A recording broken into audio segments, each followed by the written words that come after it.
Welcome to the Healthy Gut Podcast with Rebecca Coombs, the place where you can learn how to achieve a happy, healthy gut. Here's what's coming up on today's show. Welcome to episode 90 of the Healthy Gut Podcast. And today I'm joined by Katherine Maslen, who is a naturopath and nutritionist and is the creator of the Shift podcast and also the audio documentary series showing people how they can make a shift in their health. Katherine has a real focus on gut health, and today we talk all about why the gut is such an important foundation of all aspects of your health. And she shares her 7 key areas that she focuses on with her clients when they're trying to regain their health. Now, if you would like some extra support on your Sibo journey, I would love for you to join my 5-week Sibo Discovery Challenge. Kicking off this August, you will learn my absolute key pillars to health that I take my coaching clients through when we are starting their journey to live well with Sibo. So if you would like to know more about this really exciting 5-week program, simply head to thehealthygut.com or click the link in the show notes. I hope you enjoy today's episode with Katherine Maslen, all about the 7 key steps to regaining your gut health.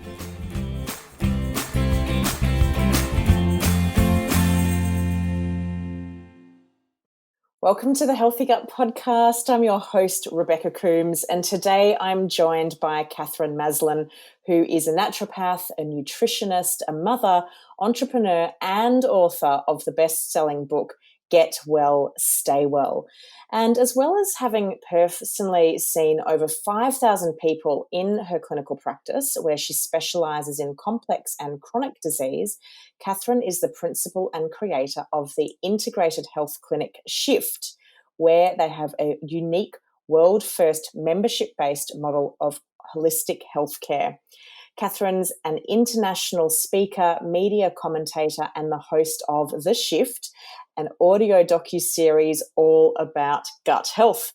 And you can hear yours truly on her wonderful new podcast and a docu-series. Katherine and I met up not so long ago and talked all about gut health.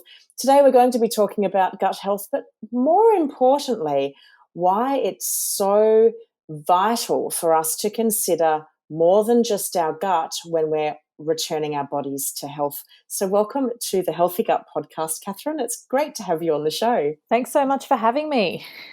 My pleasure. Now, we've known each other for a little while now, and you've been doing some amazing stuff. You're just kicking goals left, right, and centre. And I'd love for you to talk about why you got into this. You've got your own really interesting story. And for those of my listeners that may not have heard of you yet, and they will know who you are by the end of today's podcast, it would be great for you to share, why you came to be a nutritionist and a naturopath and someone who's so passionate about helping people get their health back on track. Okay, so I'm going to give you a bit of a condensed version of the story, but essentially the way that it goes is when I was very young, I grew up in a home with domestic violence. So trauma was a really big part of my history.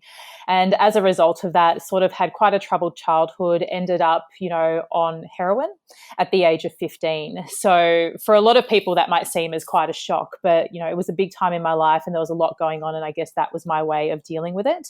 So at 15 years old, I was homeless. I was living on the streets of Melbourne and I was addicted to heroin. Now, I was very lucky at the time that I had a little angel that tapped on my shoulder, and a friend of mine asked me to come and move to North Queensland with her. So I was living in Melbourne at the time, and I moved up to North Queensland into the Daintree rainforest, and it literally saved my life. Now, when I moved to Daintree, I met a wonderful family, and Jenny was the mum of the family. And Jenny was like a second mother to me. I was 15, 16 years old, living up there all alone, and she really was a rock for me.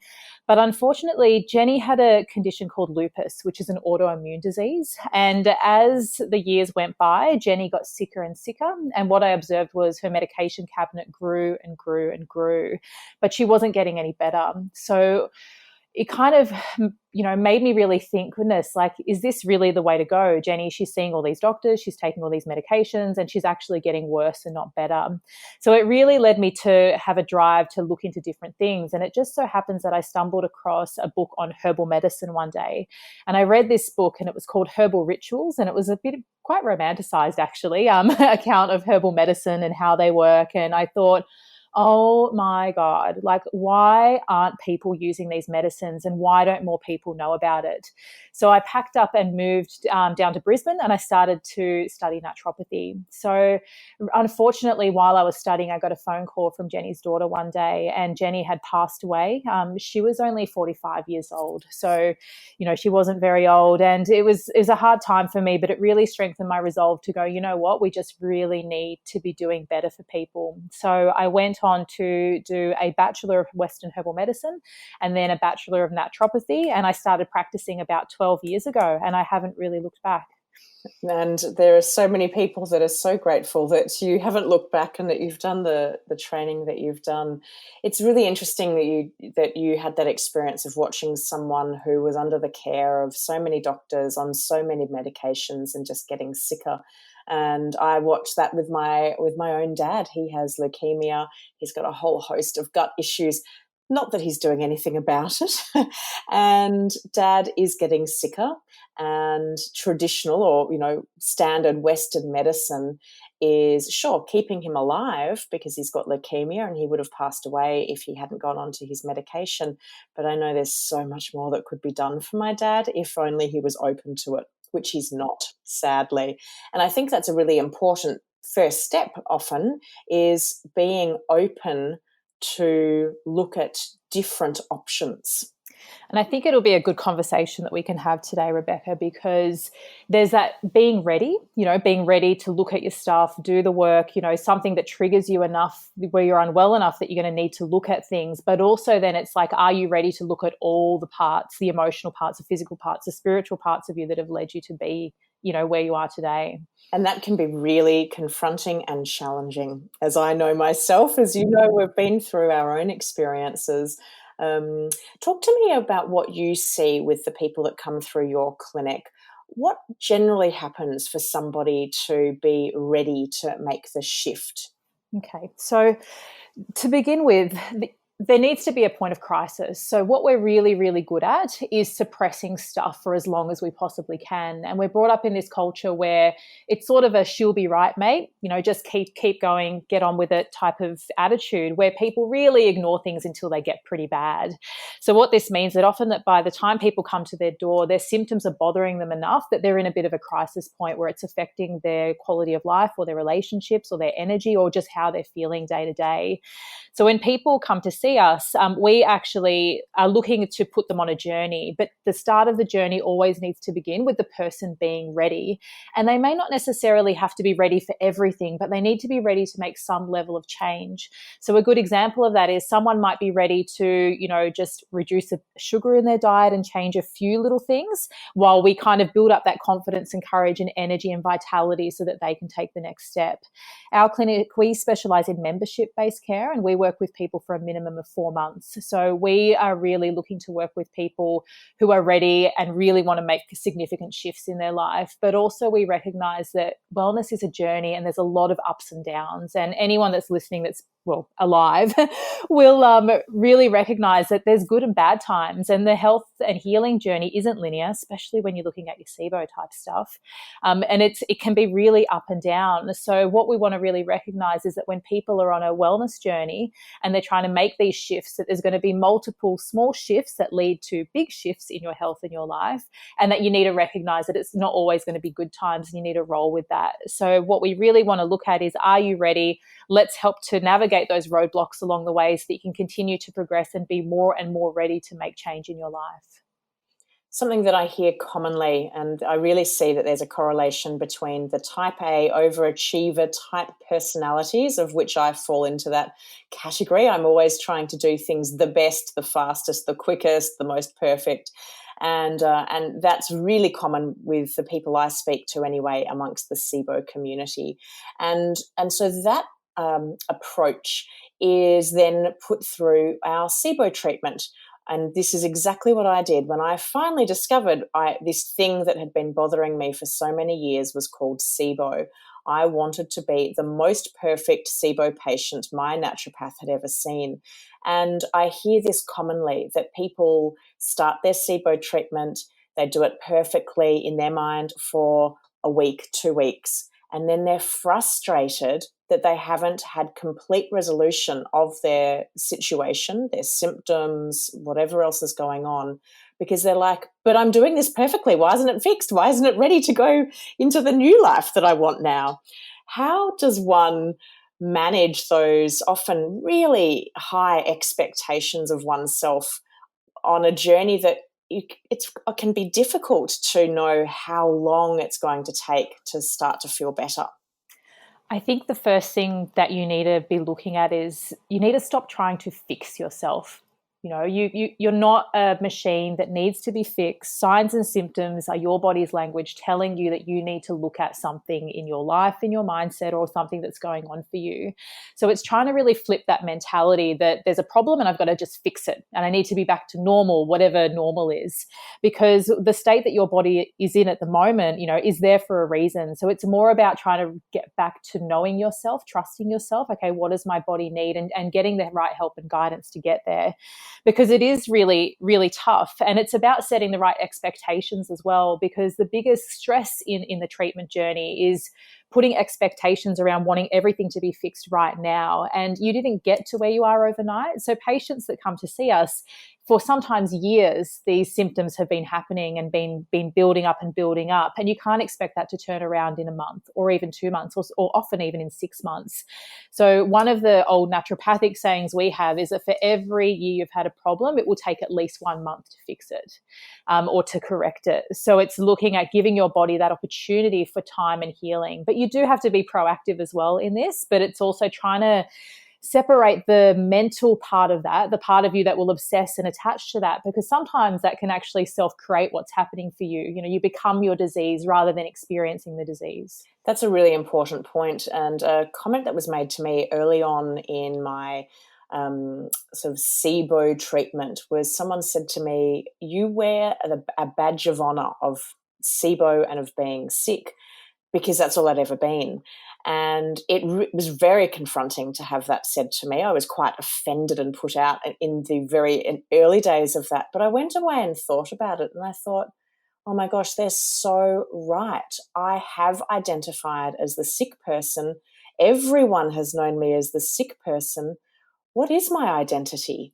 And particularly as I started to regain my health, I really had this identity crisis where I was like, well, I haven't been sick in 6 months, then 12 months, then 2 years. I don't spend every winter in bed. Who am I now? And that can be quite confronting as your health changes. And also you can have, I know I did, I was so overstimulated, I guess, with symptoms that I'd then go looking for them. And every little grumble or, you know, tweak or movement in my body, I'd be like, oh, is that Sibo coming back? So how do we start to calm our systems, our brain, that sort of overactive response that we've had, for many of us, we've had for such a long time, because that's been all we've ever known? So this is a really interesting one, and it's a conversation I have with my Sibo patients all the time. And this is where they've been getting like gastrointestinal symptoms for so long that they're just looking and waiting for it. So every meal it's expecting that bloating is going to come, or there's going to be pain or wind or any of that.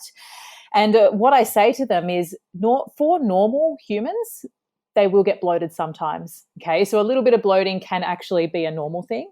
But also it's that, you know, you need to look at when you're undergoing this healing journey, especially with Sibo, is that things are going to bloat you. And if you can be at peace with that, and if you can accept that and go, okay, you know what, I am going to react to things on this journey. You don't have as much emotion attached to it, because what can sometimes happen is you change your diet, you're doing your stuff, you're feeling really good, and then all of a sudden you have a bit of a flare up, and then everything comes crushing down. And as humans, we have this this thing called negative bias. And negative bias is where we'll always focus on the negative rather than the positive. So you might have, 2-3 weeks where you've had no bloating, feeling really good, energy's amazing. And then one little episode of bloating and it all goes out the window and the negative self-talk will start. What did I eat? What was it? Should I have not eaten that? Was I ready? Maybe this is the thing. And we begin this whole rhetoric about it. So when we're in that internal dialogue, we're putting ourselves in flight or fight, where we're in this fear state. And the opposite of flight or fight is feeding and fornicating, which is digestion and reproduction. So your digestive system is going to react to more things when we're constantly obsessing over it. But it does become almost a chronic condition with people with food. And there's a lot of emotion attached to it. So to begin with, often there's emotion to begin with when people are sick and undergoing Sibo and other things. But then the disease itself causes emotion around food. So every time we eat, there's emotion and there's fear and there's concern and we're not enjoying it anymore. So those emotional attachments to food are really important. We've got a whole episode on that in the shift actually, because emotional eating and our emotions around food really can drive a lot of the symptoms that we're getting. They can. Something that I work with my coaching clients on is around how you document the changes, because the tiny microscopic changes that occur day in, day out as you start to return to health can be very difficult to remember as they happen. And sometimes they can be things like if your normal, let's say, is that you wake up bloated and you're bloated the whole day long, your new normal might be that you don't bloat till lunchtime. Now, you might not remember of the changes in your bloating because that's just become your new normal. But if you document it, and we have our food and mood diary where people write down what they're eating, how they're feeling, it's a really great way for people to look back and go, oh my gosh, look, 4 weeks ago, look how I was and look where I am today. I'd forgotten how much I've changed, because the changes are actually quite small, but they're profound. And when I went through my own experience, the first treatment with Sibo, I had never gone to the toilet frequently, never. I used to go maybe once or twice a week. And reasonably quickly, within the first month, I started going to the toilet every day. And first of all, it was like I'd go 3 times in the week, then 4 times, then 5 times. And I remember when I was like, oh, look, I've opened my bowels 7 days in a row. That's a whole week. Oh my gosh. And I was so excited to be, celebrating a daily poop. But I wouldn't have necessarily noticed if I hadn't have been documenting it. Do you work with the people that you see around, do you have tips and techniques on how people can monitor, or in a positive way, the changes that they're making? Yeah, so within our program, we have touch points where we're checking in and looking back. Okay, how are you now? How were you then? So there's a few kind of check-ins like that over our 4-month initial process that we're looking at with people, because you're right, people forget. But also there's certain symptoms that bother people that aren't as important. So I might see a patient and literally resolve 20 different symptoms, but there'll be one, and often it'll be bloating, weight, or skin are the top 3 that bother people the most. And if that one's not fixed, they're still in crisis mode. It's insane. But when you look back on it and go, well, look at all these things that have changed, we are making progress, it can then actually help you to get back in it. But certainly I think you should always document the start of the process and see what's happened, because things will change and you'll forget, because it'll become your new normal, which is fantastic. But it's also, you need to celebrate your wins and make sure that you are acknowledging how far you've come. You do, definitely. Now, in naturopathy, the gut is seen as the centre of all health. Can you talk a little bit about why that is? Yeah, so naturopathically, we say all disease begins in the gut. Now, it's a bit of a traditional Hippocratic saying, but the reason that we are so strong in this is because there's a couple of ways that you can look at it. The first part is the gut is the way that we get nutrients into our body. So if there's any type of gut dysfunction, it can theoretically affect any other system in the body that's going to be nutrient deficient as a result of that. So it can affect the whole health. We know that the gut is connected to the brain, and gut-brain is a thing that we've been banging on as naturopaths for about 25 years.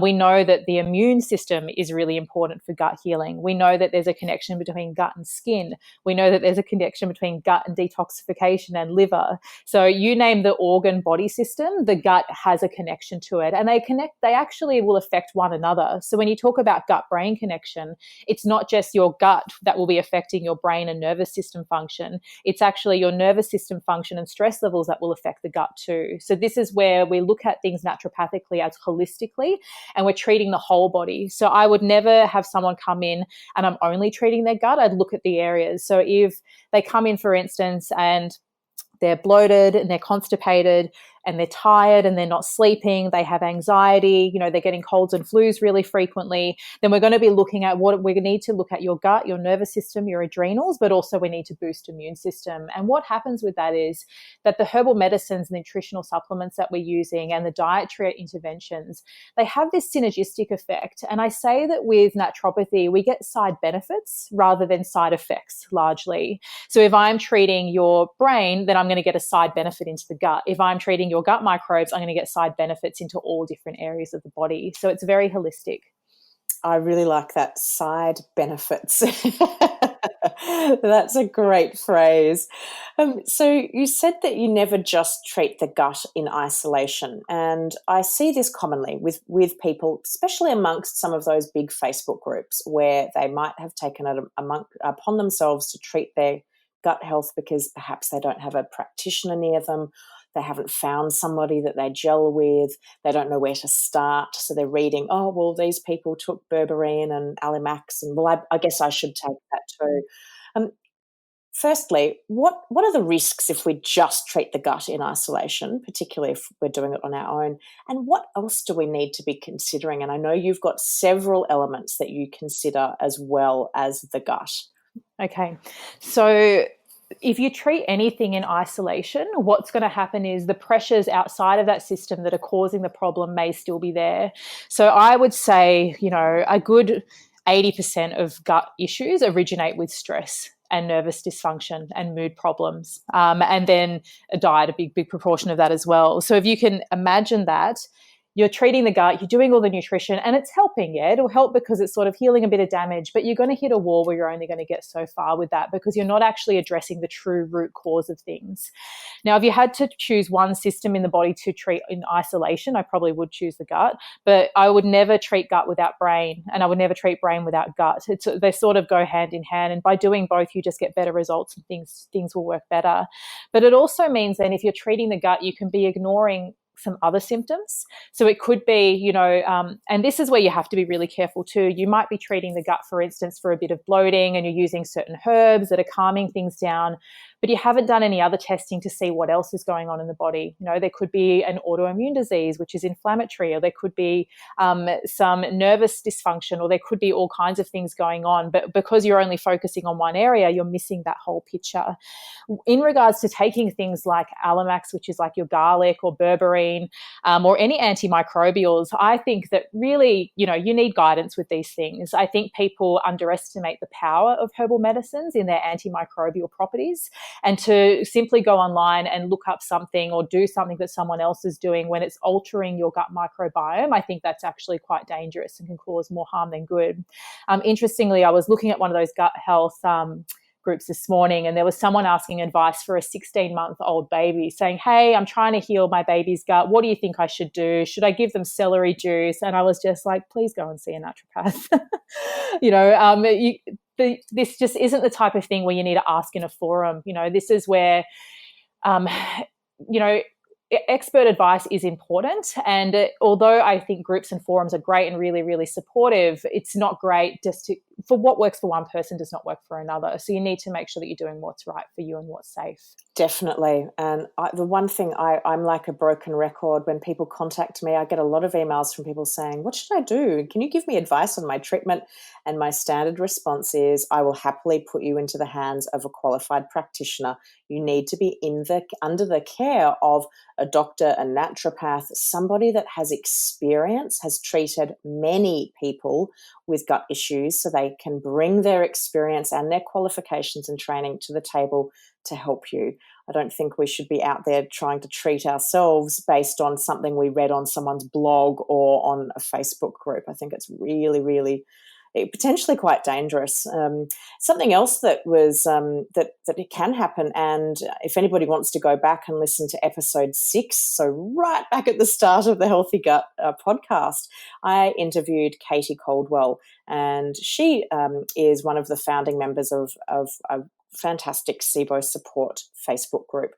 She shared her story on that episode where her bloating, yes, was coming from Sibo, but she actually had ovarian cancer.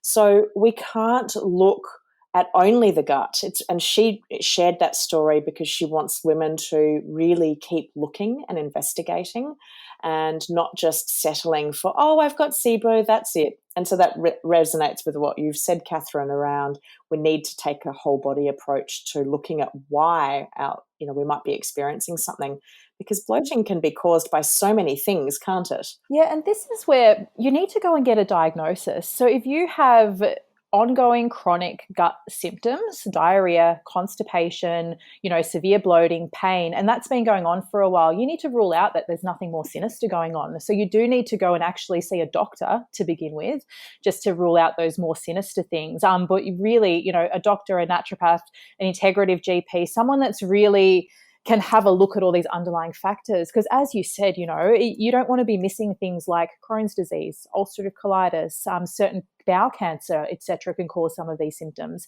And I don't want to be alarmist, but I also think if you're having digestive symptoms, the first port of call should not be an online program and Facebook group. It should be a health practitioner to rule out anything that's more sinister. And so actually what's happening. Something that I talk about with my coaching clients is around the importance of testing. And I know sometimes people feel frustrated when they might have a colonoscopy or an endoscopy come back negative, or that they haven't found anything. And I say to them, that's fantastic, because you've got some answers as to what it's not. Now, you need to keep looking as to what it could be, but the fact that they haven't found bowel cancer, or they didn't find indications of an inflammatory bowel disease, is great, because you can mark that off, or whatever they've been looking for. You can mark that off and say, well, it's not that.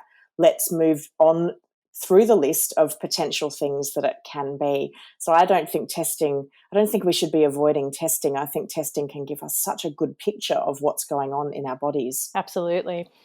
So you've got several elements around improving health and gut health. Are you able to share what your kind of key areas of focus are? Yeah, it's really interesting because I interviewed a heap of people around this and asked them this question. And I feel like for me, I'm quite hard down the line of certain things around gut health, whereas a lot of people are a bit more, oh, maybe this or that. But my definites are gluten, wheat.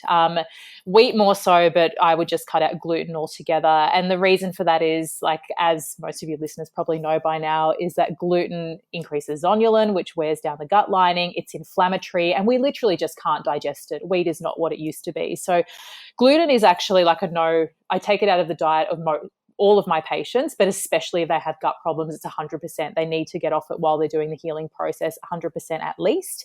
The other one is dairy. Now, dairy I would remove while we're healing the gut, and not necessarily permanently, but the molecules in dairy are big. So casein, the protein in dairy in particular, is just big and hard to digest and inflammatory. And the way that I explain it to my patients is that cows have 4 stomachs. They're designed to digest cellulose. We are not. We're very different beings.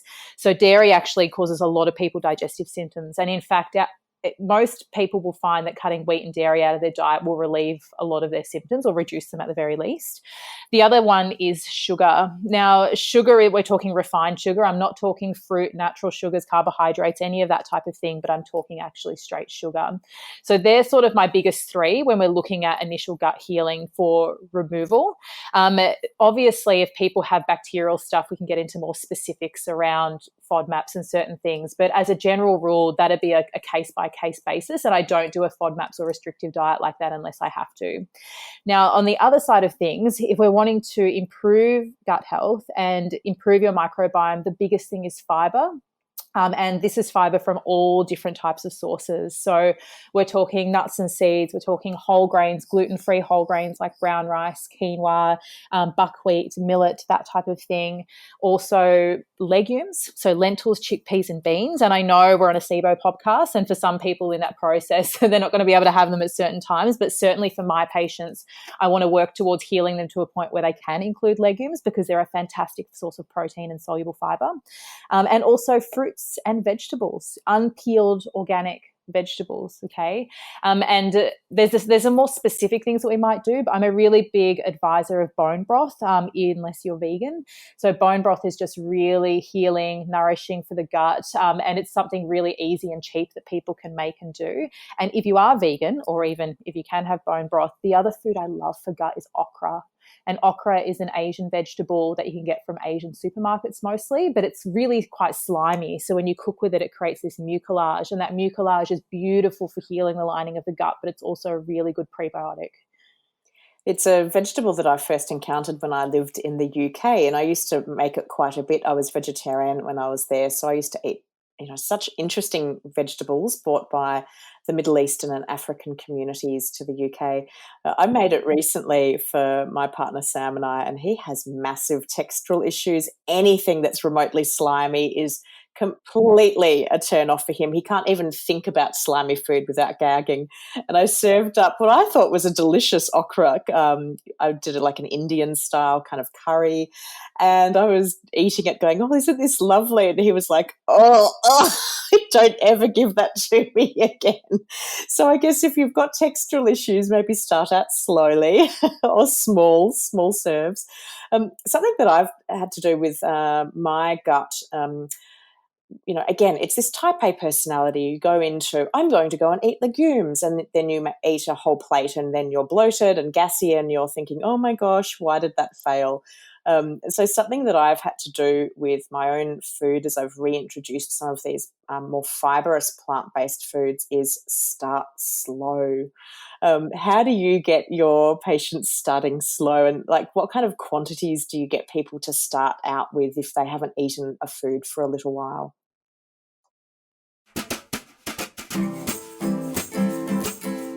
That's a good question, hey? I've got loads more just like this coming up after this break. We'll be back in a moment.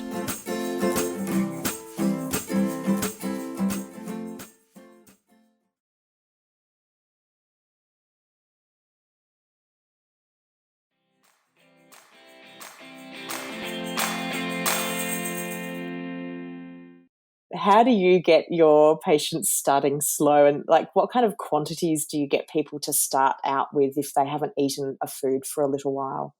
You're right. I do exactly the same thing. The problem is that people get really excited and they're like, I can eat this now. And then they just go too crazy and they can push themselves over the edge. Like it happens all the time.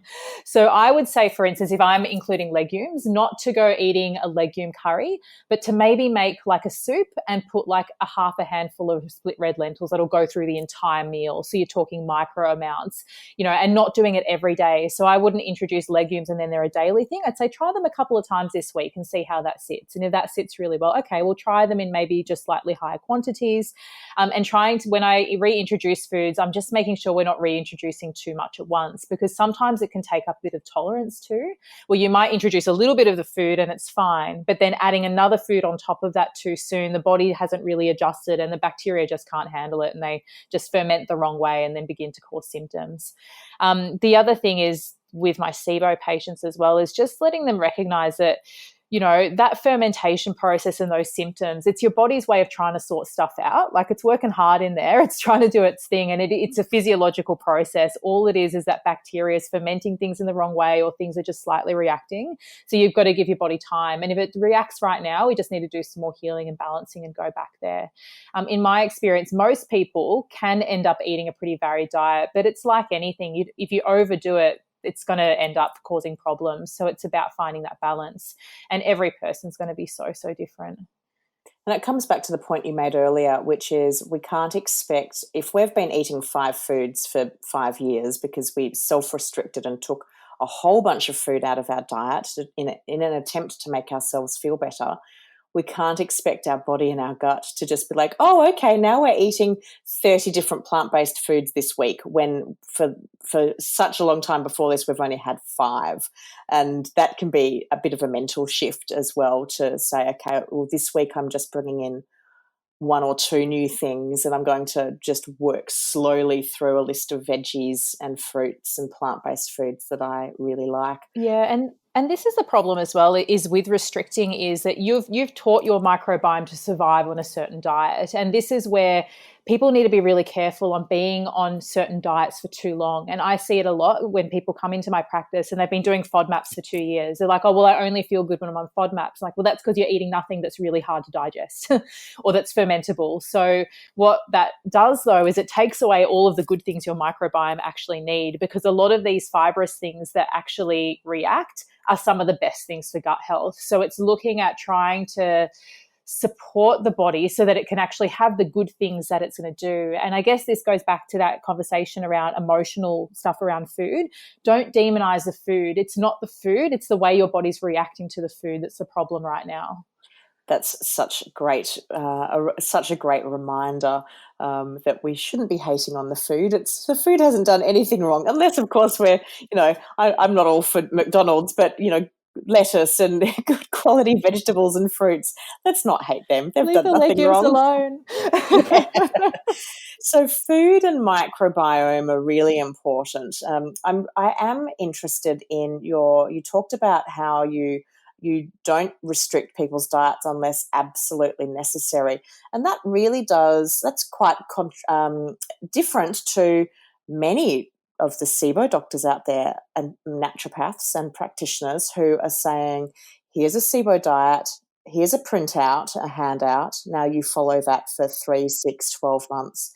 I'd love to hear more about your personal experience with people and not putting them on such restricted diets. So this is where all we have for Sibo is a breath test that's super rudimentary. It tells us there's too much bacteria, but not what type and what balance, or if there's fungus or whatever's going on. It's for what it is, it's super rudimentary to what it will be in 10, 20 years. But the other part of it is that if somebody's not getting symptoms from eating one of those foods, I don't really feel like it's warranted to restrict it. And certainly we want to have a look at that. But if they're feeling really good eating a certain diet, then that's really our best indicator that things are fermenting and going well from that point of view. The other thing, though, that I do with my patients is actual microbiome testing. So we have the both. So we're like, okay, well, we know that the microbiome as a whole has low diversity and low numbers. And although we might have higher numbers up in the small intestine where they're not meant to be, if we restrict too much of this fiber, then the lower microbiome is going to be damaged. And I think this is where we haven't found this balance right with Sibo yet, because it is quite new, where we're having antibiotics and things that are killing off the microbiome in the small intestine but also the large intestine. And then what ends up happening is we don't have Sibo anymore, but we've got low numbers and low diversity in the large intestine. And low numbers and low diversity in the gastrointestinal tract as a whole will contribute to our risk of non-communicable disease, which is basically means any disease that isn't infectious. Asthma, allergies, cancer, autoimmune disease, all of those things. So I think we need to be careful and respectful that we're working with this system that's really quite complicated. We've got 3 kilos of bacteria, yeast, viruses now that we're beginning to learn about in your microbiome. And we don't want to do anything that's too extreme that maybe will give you short-term symptomatic relief, but in the long term might actually damage things even further. I have a great interview with Dr. Jason Horolek, episode 75, for anybody that wants to go back and listen to it. And that's where we go through my Ubiome Explorer test results, because I went looking at what my diversity was and have been working with Jason Horolek around improving my diversity.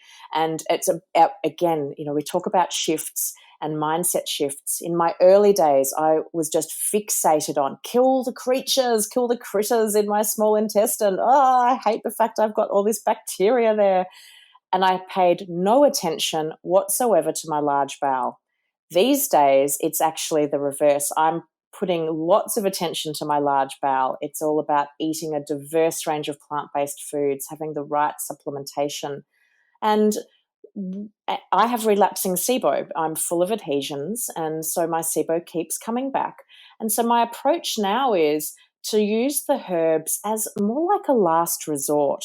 If my symptoms flare up to a point where I really can't manage them myself through diet, stress reduction, lifestyle management, then I'll consider doing a round of herbs. But instead, I'm treating the underlying cause, my adhesions, and I'm really eating for diversity. And I tell you what, even though my SIBO numbers are higher than they've been in the past, I feel better than I have felt in the past. So I don't think I think we need to be careful that we don't just fixate on SIBO and SIBO breath test results, because that's one tiny piece of the puzzle. Yeah, this is something that one of the rules that we live by in the clinic is, if people might have something show up on a blood test or whatever, but if they're not symptomatic, you don't necessarily need to go in and treat it. And this is where I think you can go a little bit wrong, because a certain percentage of the population will have abnormal results in SIBO, in their thyroid, in inflammatory markers, etc. But it's not actually troublesome to everybody. So we need to be careful about a one size fits all. And really, the biggest indicator of your health is you and how you're feeling. And this is the way that we practice naturopathy in our practice, at least. It's all about signs and symptoms, and then the tests actually will back that up.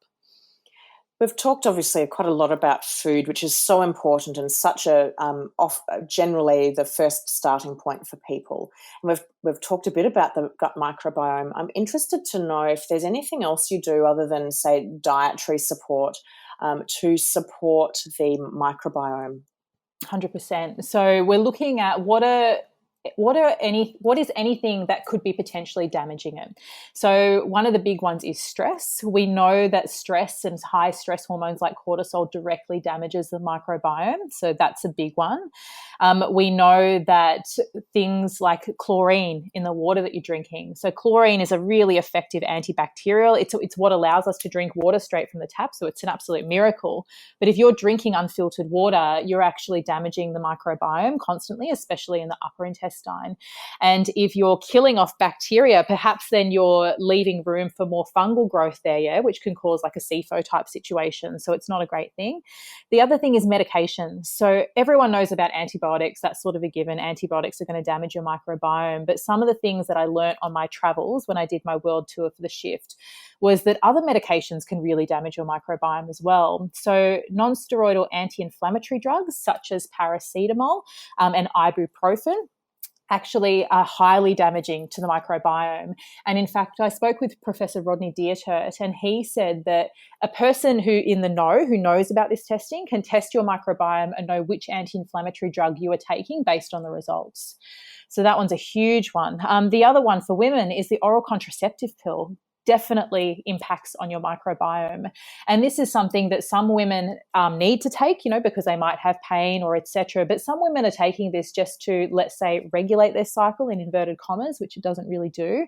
But there's this over prescription of medication. So the future of microbiome as well, I think we'll be looking at these things and going, okay, there's a new drug. What is the impact on the microbiome before we start taking it? So if you're taking any type of medication, I'd be questioning that and even looking in to see if there's any research if that's going to be damaging it. The other thing is looking at different foods that we eat. Glyphosate actually has some good evidence now for the microbiome. So glyphosate is basically Roundup, the herbicide that they use on genetically modified crops, wheat crops, etc. So glyphosate is a really big one, and they talked about it a lot in the USA. We use glyphosate on crops here, but the US is way, way higher. So you can see that even just by a matter of existing and eating food and drinking tap water, etc., that the microbiome can be damaged. So we need to look beyond diet. And in fact, I really believe that diet's a huge part of microbiome damage, but these environmental factors are just becoming more and more of a problem for our health. What should we be doing with something as simple as our water? Filtering it at the very least. So there's chlorine in water, but there's a lot of other things in water that you might not necessarily want in there. But at the very least, if you're super budgeted, get a good quality carbon water filter. That might even be one of those jugs that you put on your bench top, really rudimentary, something that will take the chlorine out of it at the very least.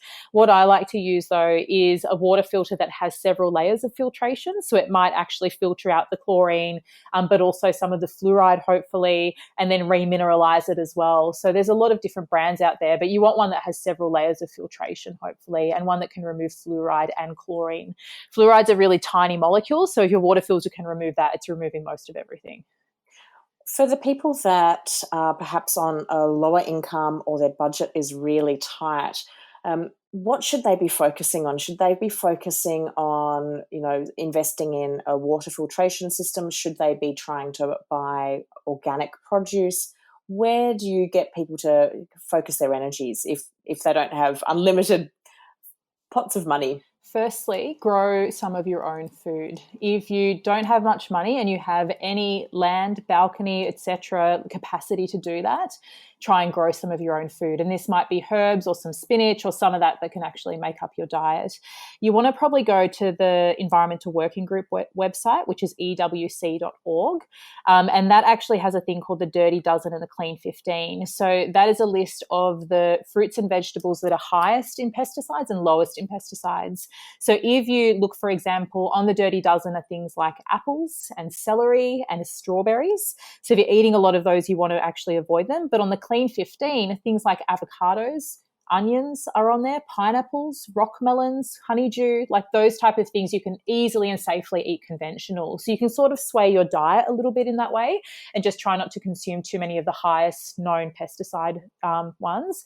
A water filter, I think, is pretty essential, even if it's, a really cheap one to begin with. The cheapest water filter, you can probably get one for $50 or something. But I think there's no point in spending heaps of money on supplements, eating organic food and doing all the other stuff if you're not looking at things like just filtering the chlorine out of your everyday water.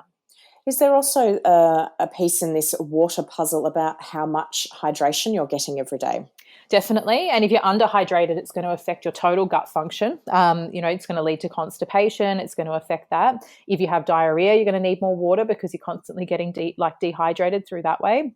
But you can also overhydrate. I have had patients that drink 4, 6, 8 litres of water a day, and that literally flushes out all of your minerals. It's not a great way to go. Not literally all, you would die, but a lot. If it flushes your minerals out of your body quite a lot. So you want to really look at kind of that 2 litres a day. Kind of fits in for most people, but if it's hot, if you're exercising a lot, if you're pregnant, there's some different needs for water intake, but you probably don't want to go above 2 to 3 litres.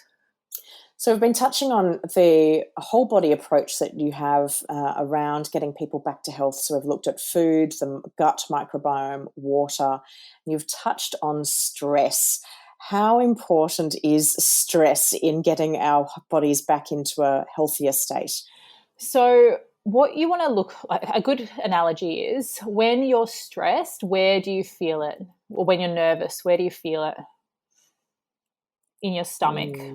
Yeah. Mm-hmm. So I'm just sitting here going, it's all in my gut. My gut twists and knots, and often I need to go to the toilet. Yep. So it's automatic. Your nervous system of your brain is affected to the nervous system in the gut. They're intrinsically connected. So whenever you're nervous, straight away what will happen is that your body's going to down-regulate digestive function. So when you're in flight or fight, the body's saying, we don't need to digest right now. We just need to survive. And to survive, all we need are muscles to run or fight and brain function so we can think about what we're going to do. And they're the only 2 organ systems.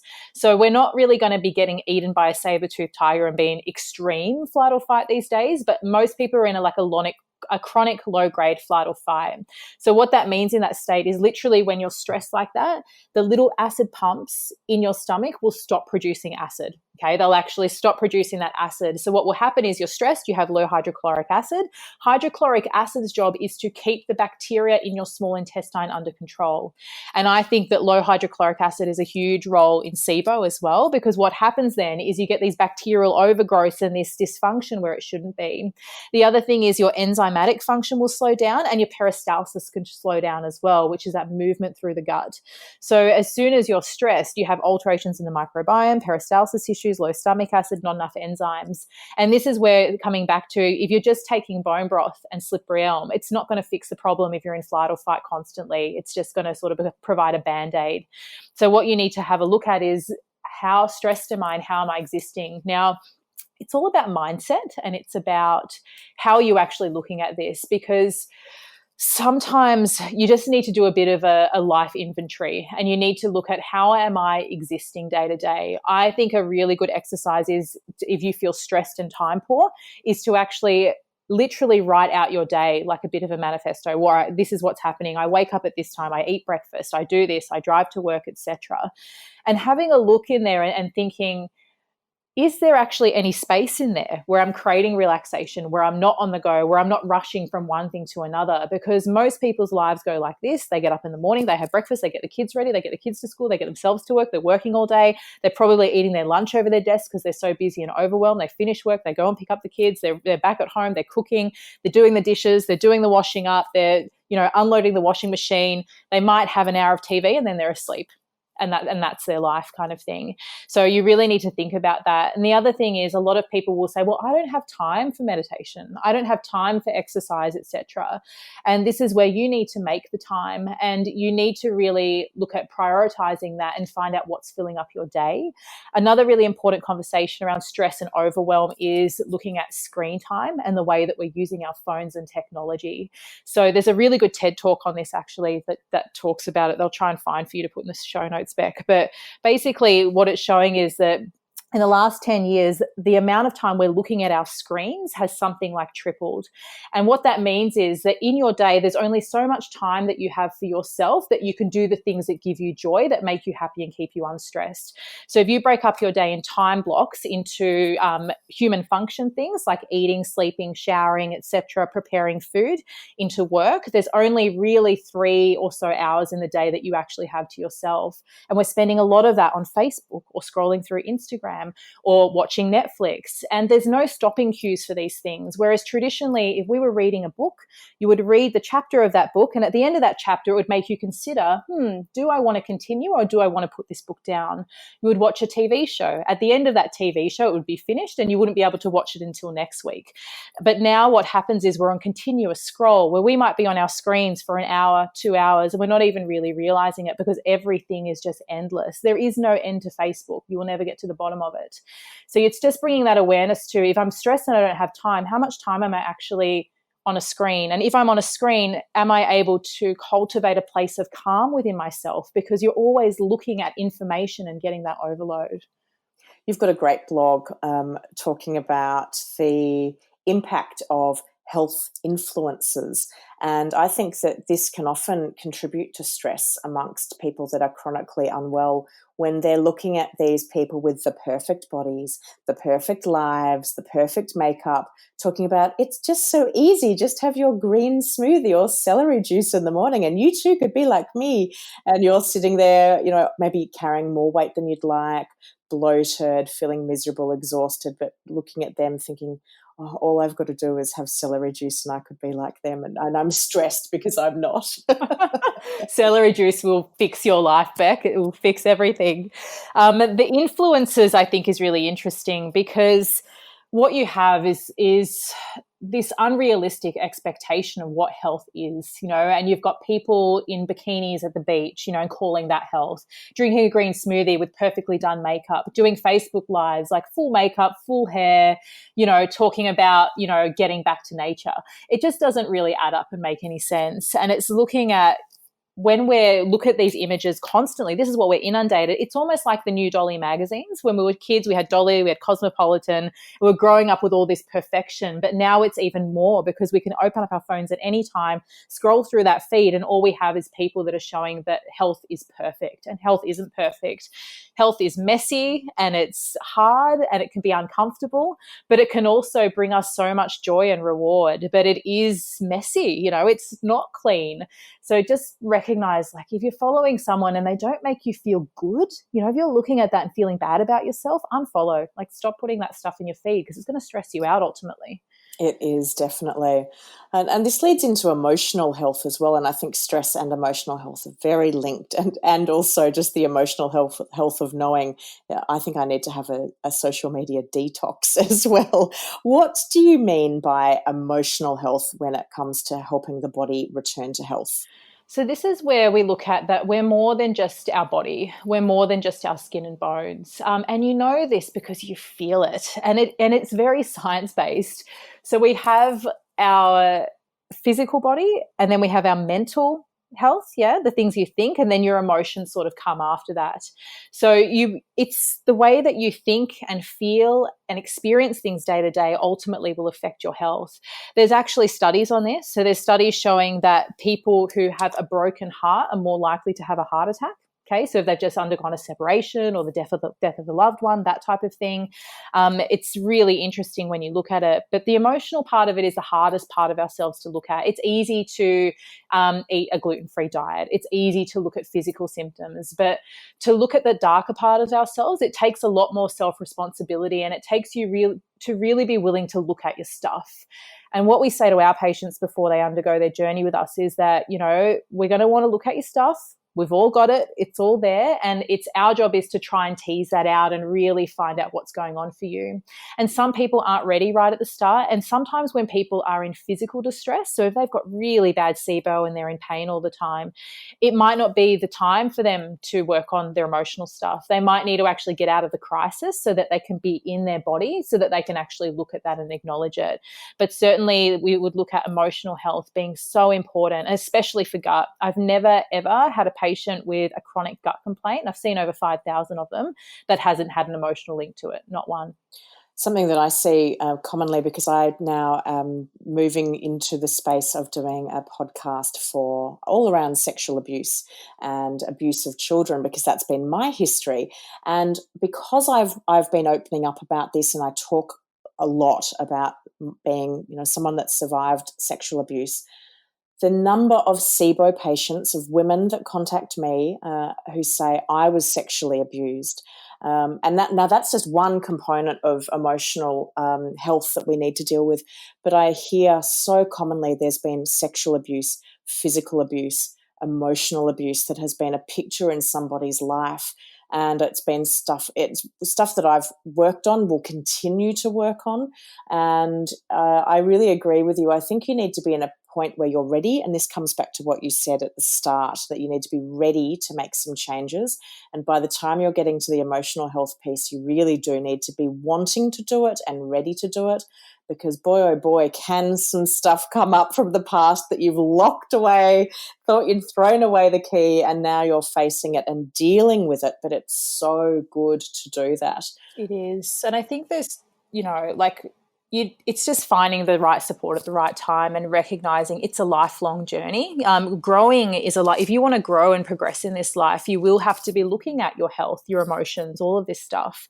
Like for me personally, with my story, I had to overcome heroin addiction, years and years of physical and verbal abuse. And it wasn't something that happened overnight, and it didn't really start until I went to naturopathic college and I started getting exposed to some of these different things and some, energetic healing and emotional work and different practitioners that sort of helped me on my way. So I don't think that you need to do everything overnight, but it's a journey, and you need to be brave to heal. And this is the thing that, and I applaud people so much. And what I love the most about what we do is that just watching just how brave people are and how strong they are, and finding that inner strength that you just didn't think you had to work through stuff, because it's in there.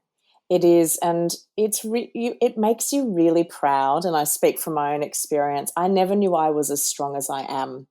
I never knew I had the courage that I have to face some of the things that I've faced. And there'll be other things that I face in my future. I don't know what they'll be yet, but there will be things that will come up in my future.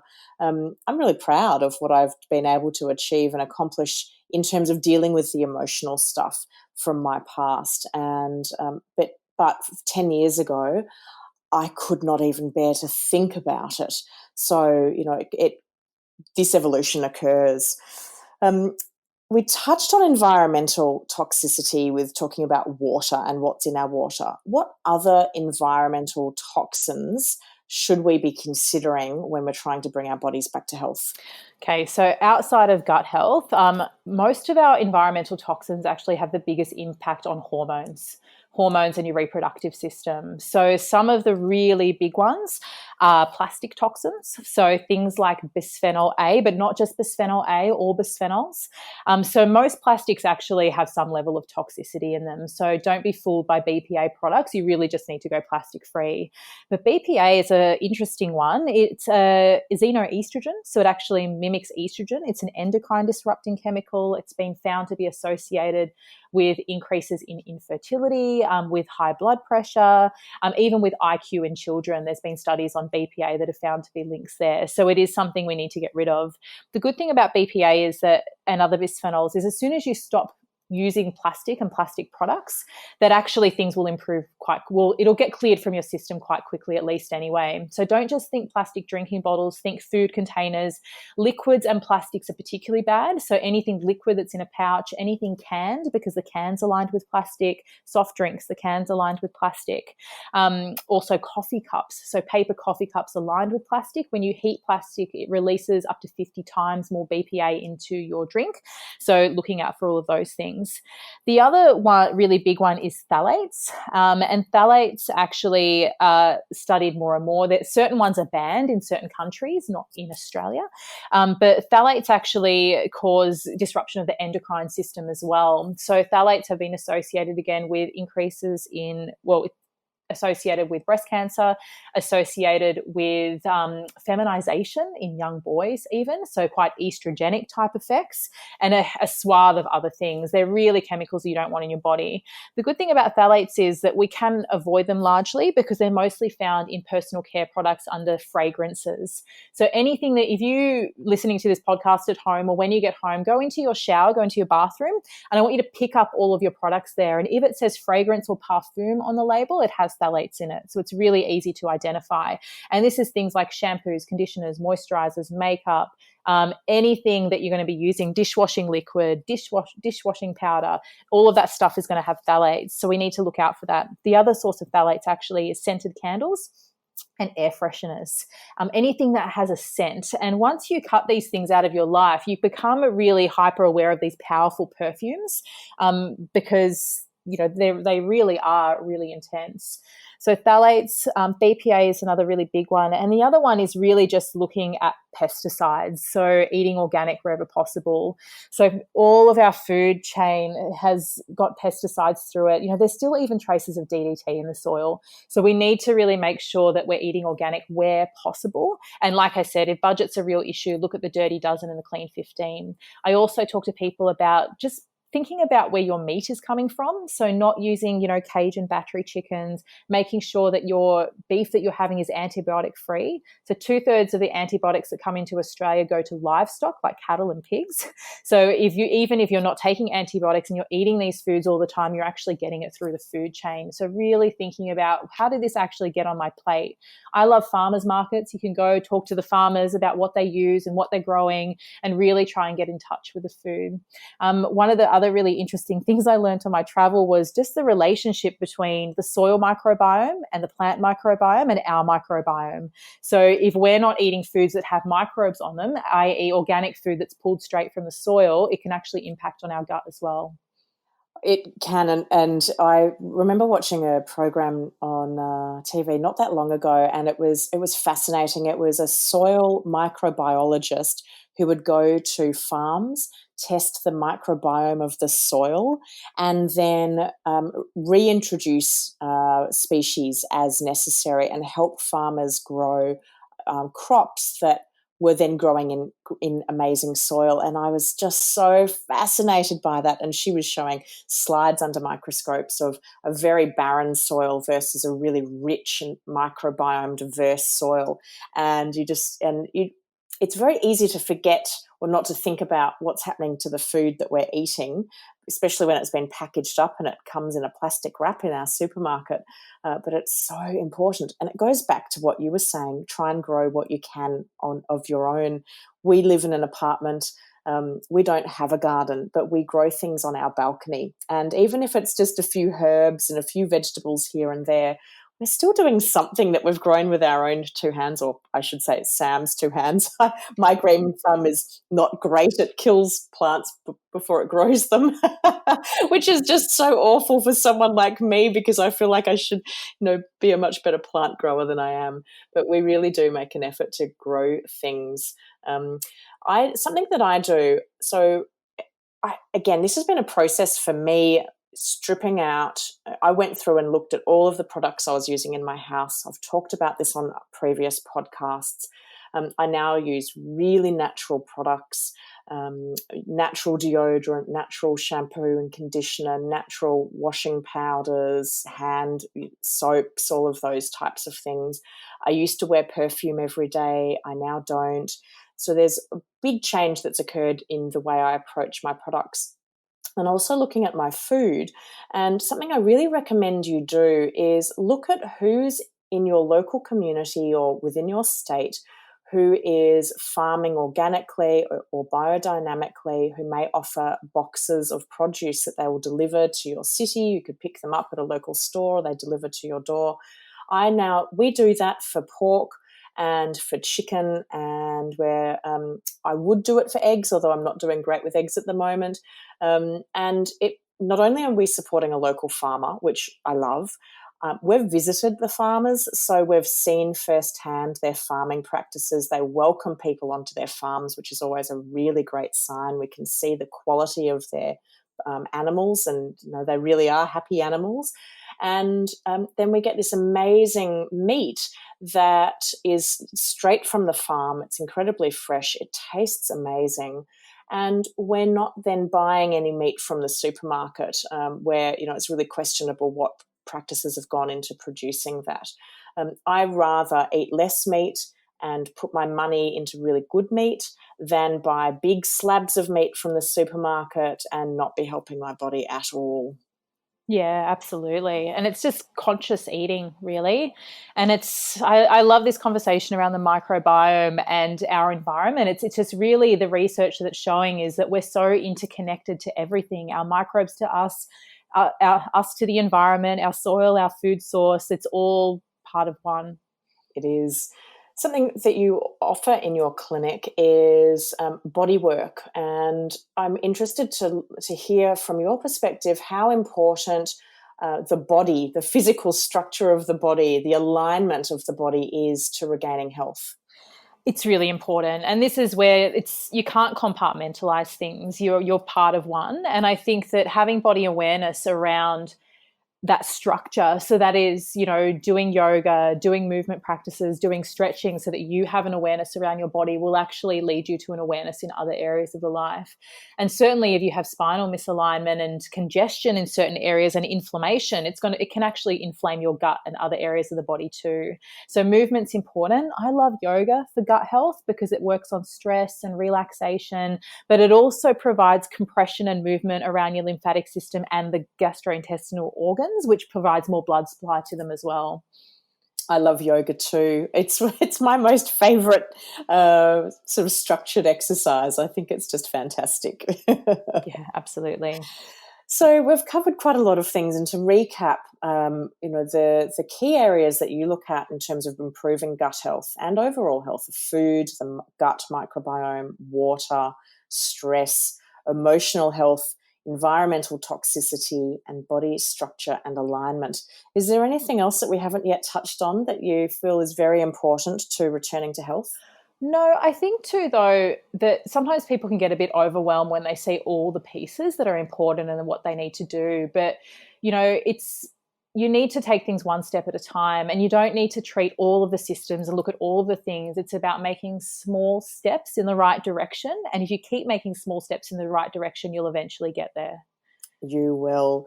Now, I'd love for us to quickly touch on The Shift, which is your audio docuseries. Can you tell us a little bit about what that is, who you've interviewed, and how people can listen to it? Yeah, so I did a world tour to interview world experts on gut health for The Shift. And what it's about really is looking at what are all the different parts to gut health, and outside of just the microbiome, but how is it interconnected and what are all the different pieces that we need to look at? So as well as what is the latest research, what are the things that we need to do right now to fix it? So I'm really excited about it. It's going to be released in a couple of weeks, and it's a seasonal podcast. So what will happen is the whole season will be released. There'll be 12 episodes to download, which I believe will be available once this podcast is released. And those 12 episodes will cover all of the different facets of gut health. We've got world leaders in microbiology, in cardiology, in rheumatology, in gynecology. We've got an integrative gastroenterologist. We've got a lot of patient stories in there as well. It's going to be really amazing. So the shift is really about getting you back in touch with your body and really getting you to understand on a deeper level what's happening holistically with the gut. And how can people find it? So they go to theshiftclinic.com /gut.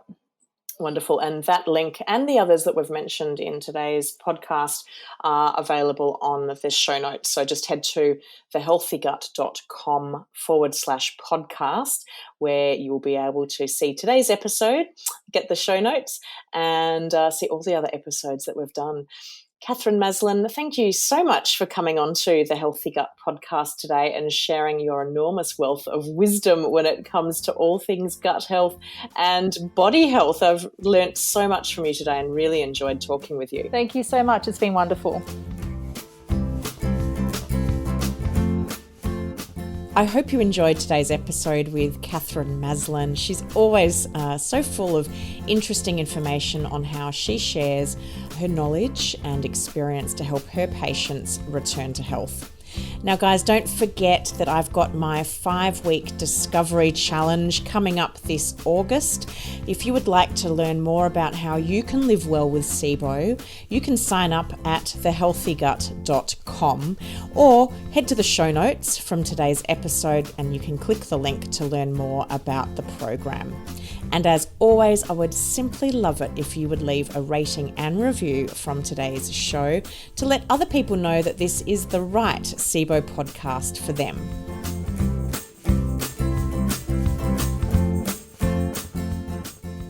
You've been listening to the Healthy Gut podcast with your host, Rebecca Coombs. To learn more about the Healthy Gut or our podcast, head to thehealthygut.co /podcast. We would like to thank Red Lemon Productions for the production and original music score of this podcast. To find out more about their services, head to redlemonproductions.com. The Healthy Gut podcast is a production of The Healthy Gut. Thanks for listening.